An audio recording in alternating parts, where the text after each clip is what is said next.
नमो नमः प्रिय विद्यार्थियों। आज हम सब तत्पर है पद्मिनी उपन्यास, जो कि मोहनलाल शर्मा पांडे द्वारा रचित एक बहुत ही सुंदर सा उपन्यास है। इसके अध्ययन हेतु हम सन्नद्ध हैं। तो पहले ग्रंथ के आरंभ से पहले इस ग्रंथ के विषय में कुछ बातचीत कर ली जाए।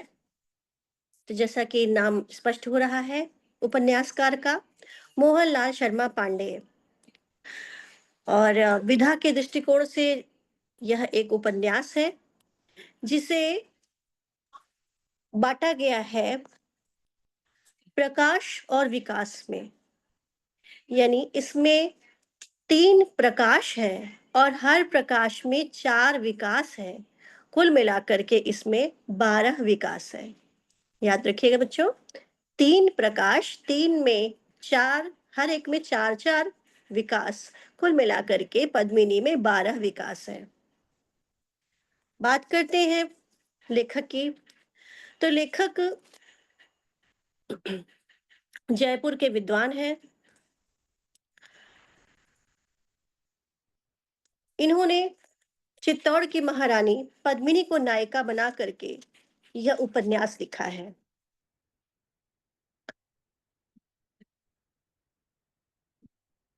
पद्मिनी कौन है? पद्मिनी, जैसा कि आप जानते हैं, चित्तौड़ के इतिहास, राजस्थान की गौरव गाथा का एक स्वर्णिम अभिलेख है, जिसमें ये एक बहुत ही अत्यंत सुंदर एक रानी है। किस प्रकार से इनके जीवन की घटना प्रघटनाएं आगे बढ़ती हैं, इसका मनोरम चित्रण लेखक के द्वारा किया गया है।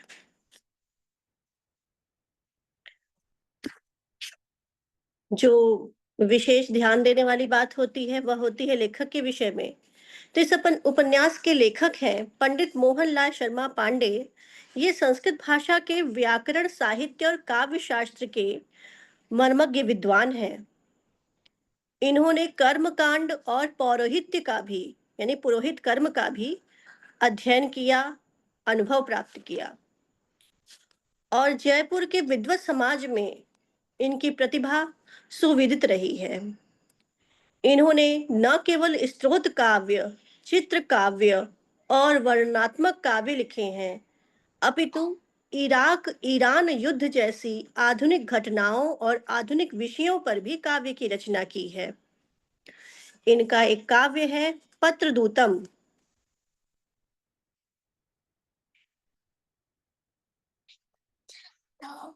पत्रदूतम पत्रदूतम जो है, इस काव्य में यही कथा वस्तु अंतर्निहित है, जिसमें उन्होंने इराक ईरान जैसे युद्ध जैसी आधुनिक घटना का उल्लेख किया है। इसके अतिरिक्त वर्ष 1993 में इसी खंड काव्य के लिए इन्हें राजस्थान संस्कृत अकादमी का सर्वोच्च पुरस्कार माघ पुरस्कार भी प्रदान किया गया है। ध्यान दीजिएगा बच्चों, पत्रदूतम के लिए इनको राजस्थान संस्कृत अकादमी का सर्वोच्च पुरस्कार माघ पुरस्कार, माघ पुरस्कार कब दिया गया? 1993 में पत्रदूतम के लिए राजस्थान संस्कृत अकादमी की तरफ से। इसके अतिरिक्त गद्य रचना का भी इन्होंने दीर्घ अनुभव किया है। अपने मित्र उमेश शास्त्री मधु द्वारा लिखे हुए रस कपूर नामक उपन्यास का, जिसमें जयपुर नरेश जगत सिंह के एक नृत्यांगना रस कपूर के प्रति प्रेम और आकर्षण की कथा वस्तु है, संस्कृत गद्य में सुललित अनुवाद करके ये अपनी गद्य गुम्फन प्रतिभा का परिचय बहुत पहले ही दे चुके हैं। कहने को तो वैसे ही एक अनुवाद था, किंतु इसमें इन्होंने अपनी ओर से शैली का उत्कर्ष, अलंकार योजना, लंबे अलंकृत वर्णनों की श्रृंखला आदि करके एक मौलिक गद्य रचना का ही ताना बाना पहनाया है। और इनकी एक और अनूठी रचना पद्मिनी, जो आप सबके समक्ष है, और इनकी ख्याति का आधार भी पद्मिनी और पत्रदूतम है। जैसा कि आपको पता ही है कि पत्रदूतम के लिए उन्हें पुरस्कार भी प्राप्त हो चुका है, माघ पुरस्कार। तो ऐसे महिमा संपन्न, ऐसे विद्वान मोहनलाल शर्मा पांडे की रचना पद्मिनी के अध्ययन हेतु हम सब उपस्थित हैं। तो चलिए आरंभ करते हैं।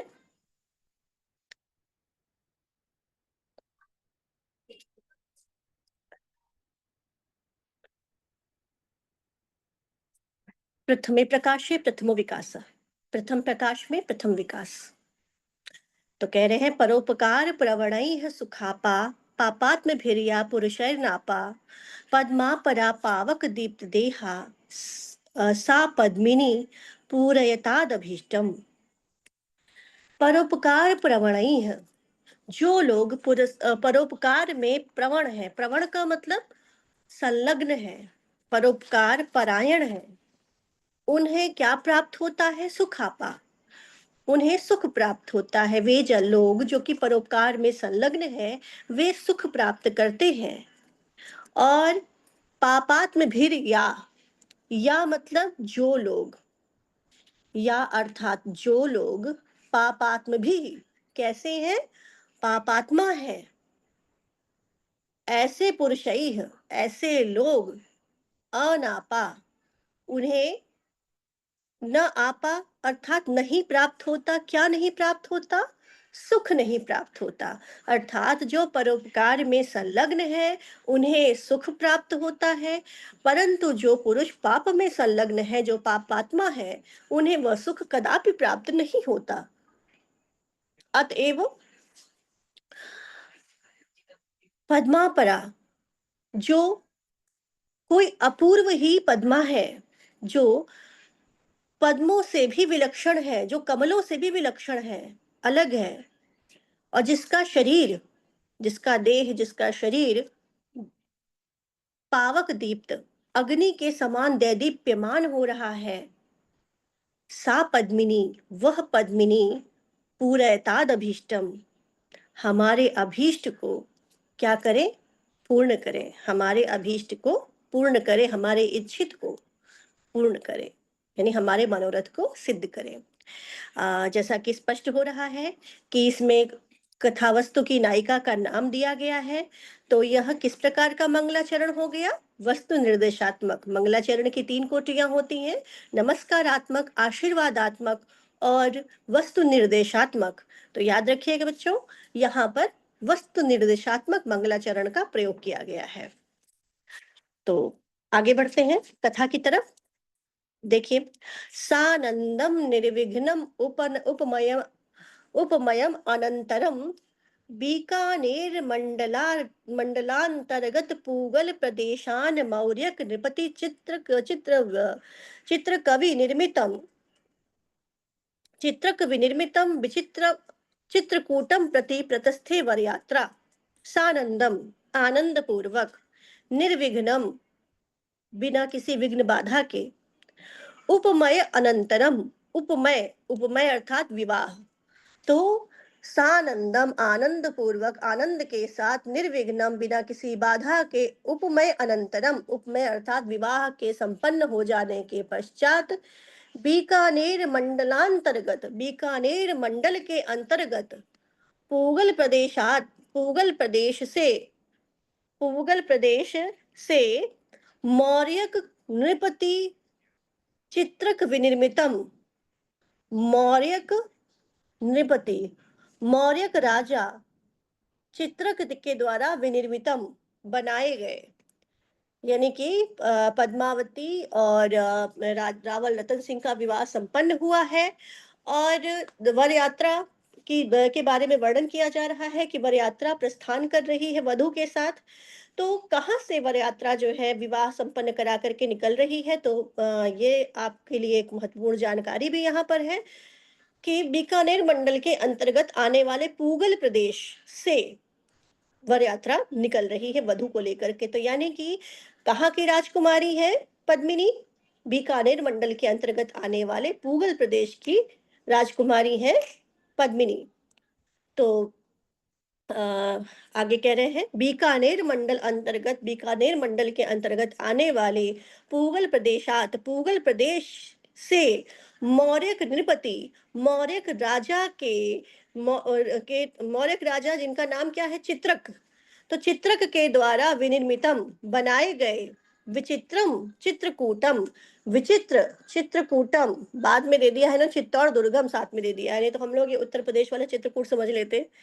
तो चित्रकूटम, विचित्र चित्रकूट अर्थात चित्तौड़ दुर्ग के प्रति प्रतस्थे वर यात्रा, वर यात्रा ने क्या किया, प्रस्थान किया। फिर आगे कह रहे हैं, मध्य भागे व्यराजत, मध्य भाग में, भीतरी भाग में व्यराजत सुशोभित हो रहे हैं। तो मध्य भाग में सुशोभित हो, क्या सुशोभित हो रहा है, तो देखिए, व्यराजत रजत महारजत तंतु स्यूत अमलख मल्ल मखमल तूलिका बृहद उपधान शोभितो मौक्तिक गुम्फित कौशेय माणिक कर्णी रथा। बीच में यानी कि जो है, जो वर यात्रा है उसमें बीच में सुशोभित हो रही है एक कर्णी रथा, एक पालकी, एक डोली।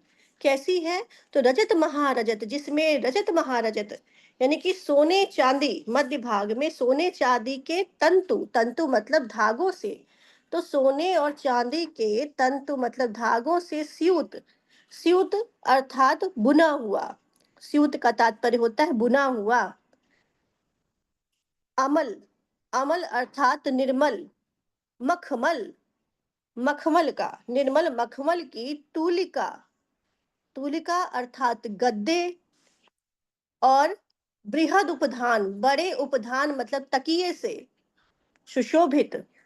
और कैसे, मौक्तिक गुम्फित, मोतियों से गुथे हुए, कौशेय माढ़िकई, कौशेय अर्थात रेशमी, माणिकई है, माणिक, माणिक मतलब झालर, तो रेशमी झालर वाला कर्णी रथा, बहुत विशाल पालकी बीच में सुशोभित हो रही थी, जिसमें सोने चांदी के धागों से क्या लगे, जो है बुने हुए थे, सोने चांदी से बुने हुए मखमल की तूलिका यानी कि गद्दा, और उसके ऊपर बड़ा सा उपधान जिसे हम तकिया कह सकते हैं, वह सुशोभित हो रहा था। और मौक्तिक, और वो किससे गुथी हुई थी, वह पालकी किससे शोभित हो, कैसे झालर थे उसके, तो मौक्तिक गुम्फित कौशेय माणिक, मोतियों से गुथे हुए कौशेय रेशमी वस्त्रों से, माणिक रेशमी वस्त्रों से जो है, वस्त्रों के झालर वाले, माणिका मतलब झालर वाले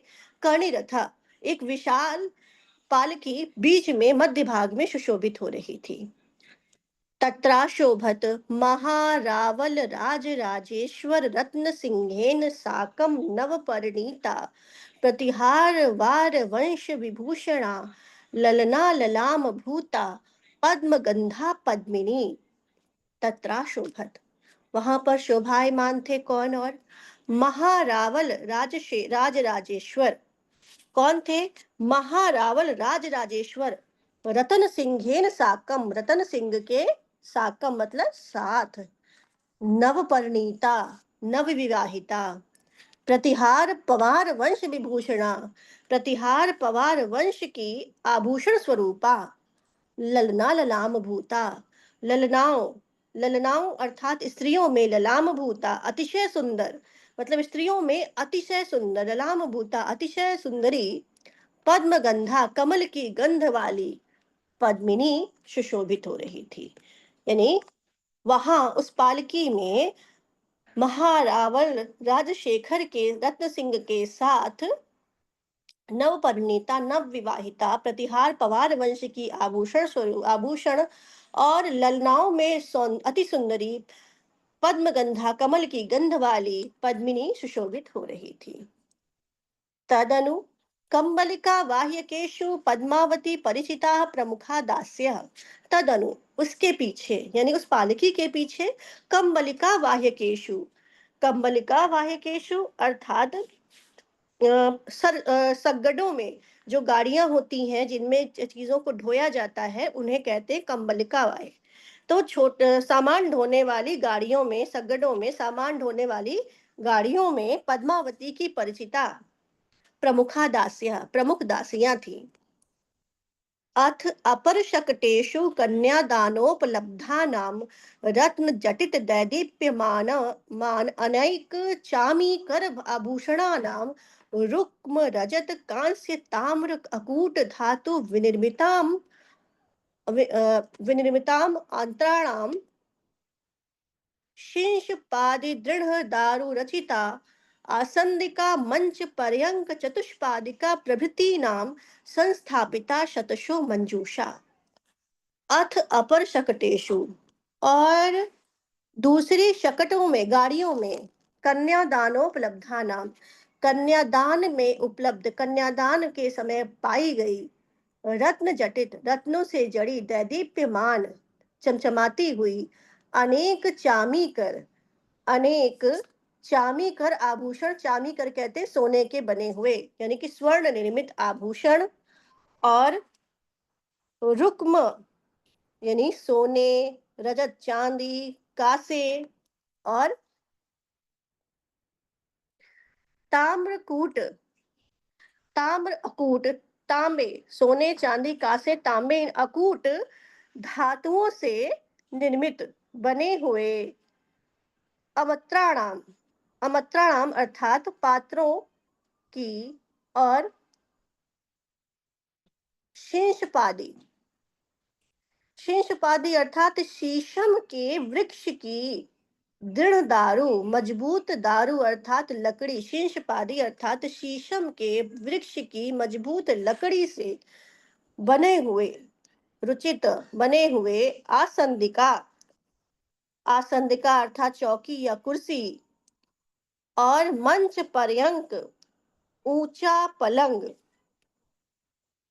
और चतुष्पादिका चारपाई आदि संस्थापिता रखी हुई थी, शतशो मंजूषा, चारपाई आदि शतशो मंजूषा संस्थापिता, सैकड़ों, शतशो अर्थात सैकड़ों, मंजूषा मतलब पेटियां, संस्थापिता मतलब रखी हुई थी।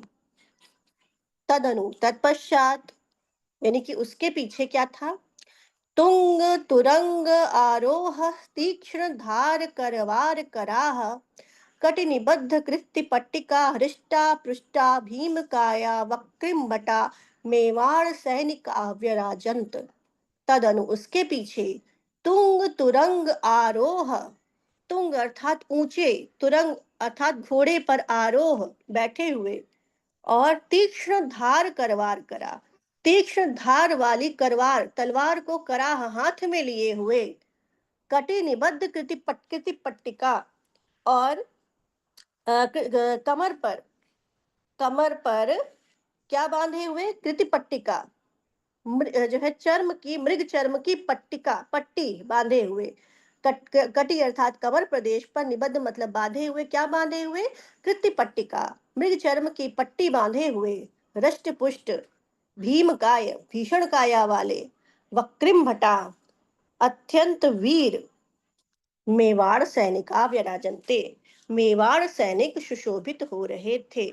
यानी कि हमने देखा कि बीकानेर मंडल के पूगल प्रदेश से वर यात्रा प्रस्थान कर रही है, कहाँ के लिए, मौर्य राजा चित्रक के द्वारा बनाए गए विचित्र चित्रकूट नामक या चित्तौड़ दुर्ग नामक नगर की ओर प्रस्थान कर रही है वर यात्रा यानी बारात। और बीच में एक बहुत बड़ी सी सुंदर सी पालकी रखी हुई, जिसमें कि महाराज बैठे हुए, उनके साथ उनकी नवपरिणीता महारानी बैठी हुई है, पद्मावती। और उसके पीछे जो है गाड़ियां चल रही हैं, उसमें पद्मावती की प्रमुख दासियां हैं, और उसके पीछे कन्यादान के समय पाए गए बहुत सारे आभूषण हैं, और बहुत सारी चौकियां, कुर्सियां इत्यादि हैं। उसके पीछे घोड़े पर बैठे हुए, तीखी तीक्ष्ण तलवार हाथ में धारण किए हुए, कमर पर चर्म पट्टा बांधे हुए, हृष्ट पुष्ट भीम काया वाले मेवाड़ के सैनिक सुशोभित हो रहे हैं। इतना हमने आज तक देखा, शेष हम आगे अध्ययन करेंगे, कल मिलेंगे। तब तक के लिए पुनर्मिलामा, नमो नमः।